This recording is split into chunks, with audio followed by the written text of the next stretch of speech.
ආදරණීය දුවේ පුතේ 2026 agri science revision class පටන් ගන්නවා අපේ දෙසැම්බර් මාසේ මුල් සතියේ. ඒ ගැන තමයි මේ චුටි මතක් කිරීම.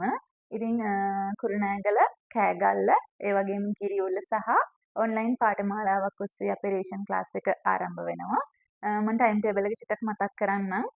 කුරුණෑගල නිසක්ම ආයතනයේ බදාදා උදෑසන 8ටත්, කෑගල්ල නිව් ප්‍රෝටෝන් ආයතනයේ සඳුදා උදෑසන 8ටත්, ගිරිඋල සක්්‍ය ආයතනයේ බ්‍රහස්පතින්දා උදෑසන 8ටත්, ඒ වගේම ඔන්ලයින් ක්ලාස් එක සඳුදා හවස 6ට ආරම්භ වෙනවා. ඉතින් උසස් පෙළ විද්‍යා විෂය ධාරාවෙන්, කලා විෂය ධාරාවෙන්, තාක්ෂණ විෂය ධාරාවෙන් කෘෂි විද්‍යාව හදාරන ඔයගොල්ලන්ට අපේ ක්ලාස් එකට සහභාගී වෙන්න පුළුවන්.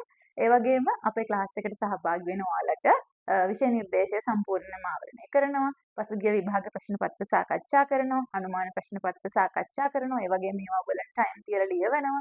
ඉතින් ඔයගොල්ලන්ට 2026 කෘෂි විද්‍යාව සඳහා ඉහළ සාමර්ථ්‍යයක් ලබා ගන්න අපේ ක්ලාස් එකකට සහභාගී වෙන්න කියලා මම ආදරයෙන් මතක් කරනවා.